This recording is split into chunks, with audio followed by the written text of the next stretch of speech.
As we talked about last week, we talked about the changes that, because we're all at home and because of the coronavirus, this COVID-19, what has actually changed? Can we do the same things that we used to do?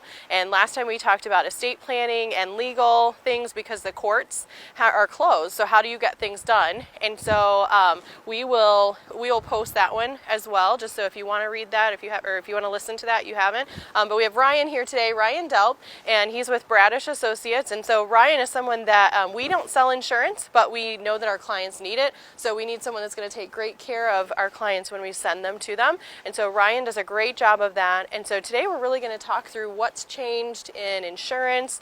Can we still get it? Maybe you've even had questions of, should I change something? We probably hear people talking about ways to save money. So we're going to talk through that. Should you? Does it really save you a lot of money? Things like that. So if you have questions, please be sure and just put those in the comments. I'm going to just watch for them, and by the end we'll just try and get to those. So if you have a question, please leave it there, but hopefully we'll cover a lot of those questions here. So Ryan, can you just start us off maybe by giving us just a broad overview of how the insurance, like how has it changed? Is everything from home? Are you in the office? Things like that? Yeah, so within the insurance industry, they are deemed as an essential worker. So our office is open, as I assume most insurance agencies are, but the vast majority of people are working from home, as I am. But we're fully functional. We have access to all of our clients and answer phone calls and emails and all of that. So we're definitely up and running, so definitely. That's helpful because then they can still get things done or talk to a person when they have these questions. Okay, great. So the first thing we've got, Ryan's got a few bullet points of some things that have changed specifically due to this. Right. So why don't you run us through, I think you've got 4 things you'll kind of talk through. Why don't you share those with us? Yeah, exactly. So there are 4 things. As with all industries, since COVID-19 hit, the insurance industry has changed and adjusted and really have become much more flexible.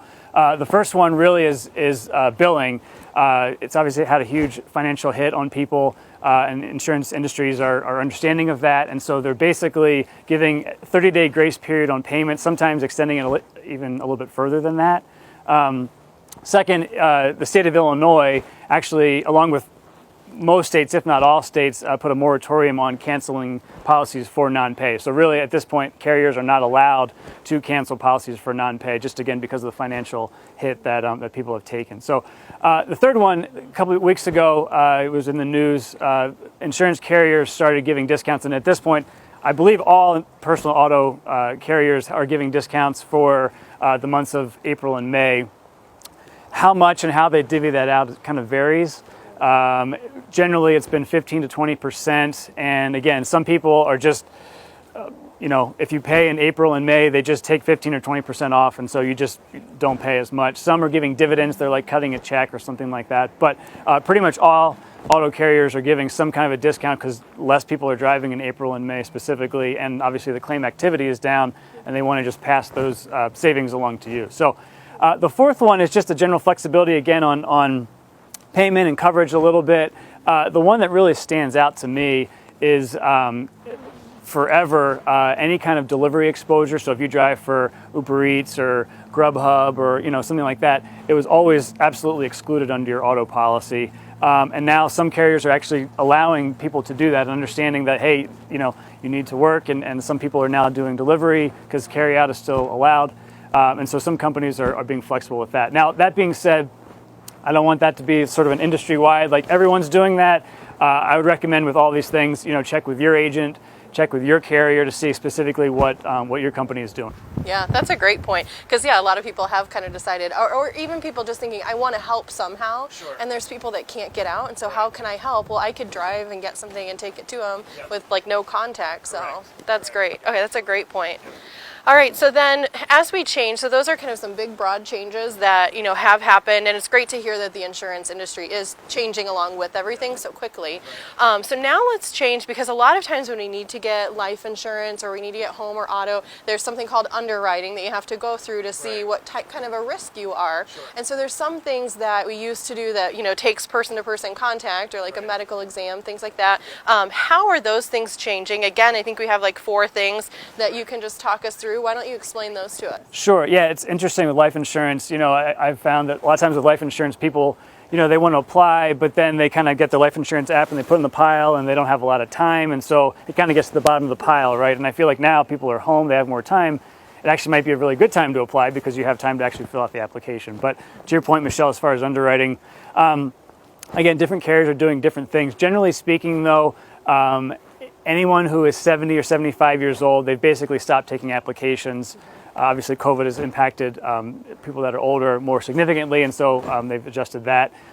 They've also actually lowered that age down to about 60, I'd say, if you have any kind of history of heart disease or respiratory issues, again, really speaking specifically to COVID-19. Beyond that, to your point, when you're talking about medical exams, it's called a paramed. Companies understand that a lot of people don't want other people coming into their house to do these kind of exams, and so they're offering policies where you don't have to take a paramed. You obviously fill out an application, they may check doctor's records, things like that. A lot of those products are, they limit the benefit that you can get, whether up to like $500,000, possibly $1 million. And especially if you're, I'd say 50 and under, and you're looking to get a life insurance, you don't have to worry about, you can certainly get a policy without a paramed. So now, that being said, paramedics are still taking place. The people that do that are also considered essential workers, so they are working. So yeah, if you want to get a higher limit or you have some health issues, you still can get life insurance now. You will get the paramed. Basically, the people that are doing the work are basically fully covered in protective masks and gloves and gowns, the whole thing. And they're also, when they schedule it, they are asking you specific questions to COVID-19. One, do you have COVID-19? Second, have you had any symptoms in the last 14 days? They'll ask about international travel, if you traveled in the last 30 days, something like that. And then the final question is, are you okay if I come to your house? So you have to basically go through those before they will actually come into your house, but absolutely they are still doing parameds. Okay, and that makes sense because I think when we're all at home, you don't really know what's happening anywhere else, and so you're kind of like, is life still continuing? Correct. That's why we feel like these have been helpful because then people can now know, okay, I can call and still ask those questions or see. Yeah, I had one just a couple weeks ago who had life insurance approved. They had a paramed done and they got pushed through, no problem. Great. Okay, that's great to hear. And also, just a reminder, if you do have questions, please feel free to put them in the the comments section, and then we'll try and get to those. So as we go on, the next part of this is kind of how things have changed, and are we still able to get things in place like we used to? And so now a lot of people are kind of, some of the things we hear is, how can I save money? Because everyone, if you're not working especially, how can I lower my expenses since my income has lowered? And so now some of these things that people have come up with is, how can I save money, and does that apply to insurance? So is it a good idea to lower, considering lowering limits on insurance policies I have? So let's talk through those and kind of what you would say. Yeah, if someone were to call me and say, hey, I want to save money, should I lower my limit, specifically on my auto policy? I would say absolutely not. That's not a good idea at all for several reasons. One, I would say you're not really going to save a lot of money. I think people oftentimes think, well, if I have $100,000 of coverage and I lower that to 50, it'll cut my premium in half. That's really not the case at all. The liability limit is one part of an auto policy. So it might save you, obviously it varies from person to person, but it might save you $100. So if you try and save it over, April and May, that's $8 a month, that's $16, but with a $50,000 exposure. So really not a good idea at all. The other thing too, while we're not driving as much, we're still driving, right? We're still going to the grocery store or the pharmacy or getting takeout or whatever. And now, May 1, as things maybe open up slightly, you might be driving a little bit more. So there's still an exposure there. It's not like you're not driving at all. So that's the other part of it too. The other thing, as I mentioned earlier, carriers are giving you discounts. They're giving you money back automatically. You don't have to do anything. You can stay home and stay safe, and they're going to give you money. At least for the months of April and May. So you are going to be saving money without having to do anything. I will say, if you are looking to try and cut costs, one of the coverages you may want to think about is eliminating collision coverage. That's if you have full coverage on your car. You want to eliminate collision coverage. That's basically like if you have an accident and your car is damaged, it's what pays to repair or replace your vehicle. Much less of an exposure than the liability side. So that could save you a little bit of money.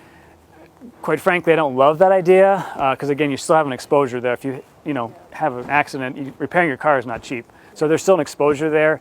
I would say if you're looking to try and save money, you could increase your deductible on your auto policy, on the collision specifically. If you have a loan, sometimes the lenders don't allow you to go crazy with that deductible. You may be able to go to $1,000 or $2,000. If you don't have a loan and you want to increase it, you can essentially self-insure up to $3,000, $5,000, whatever. And that'll certainly save you some money. Same thing on your homeowner policy. If you want to increase your deductible on that, certainly that can go a long way in trying to, cut some costs, but at the same time, increase your exposure a little bit, but not to the level of lowering your liability limits. Yeah.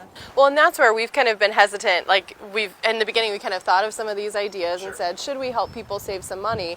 But sometimes you can make this change to lower it, but then once you start driving, you forget to turn it on. And so that was kind of our fear of saying, let's not, give people this advice and then, they didn't change it, because it is dependent on you actually going back and making that change. So it's just so nerve-wracking when you're like, okay, wait, I gave someone that advice. So this is where we want to be really careful that these are great ideas. And so what you would do is you would call, your insurance agent like Ryan and just say, hey, what should I do? Would you suggest this? Because it does matter. Do you own your auto? Do you rent, or do you lease? Do you still have a loan? Those things are really important in considering this. So absolutely. And we've gotten those questions numerous times, right? But yeah, once everything sort of gets back to quote unquote normal, people aren't going to think of their insurance, right? They're going to want to get back to work or whatever it is, and they're going to forget to come back and, make those changes. And so you want to be protective ahead of time so that when you get back, you're not thinking about insurance, you're thinking about what you need to do to, get back to a job or whatever it is. Exactly. Yeah. And some of us, I think some people have just in the changes due to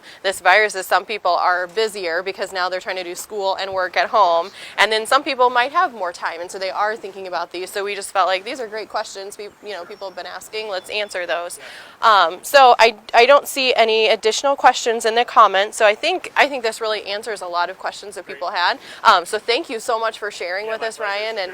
And if we'll tag, everyone in this. So if you have questions or you don't have someone who helps you and you need someone, Ryan does a great job with our clients. So we just want to be sure that this is part of our team and the people that we refer people to. So Ryan is at Bradish, and so Bradish Associates, and so just want to be sure that we're helping you to get answers to your questions when you need it. So thanks so much for joining us today.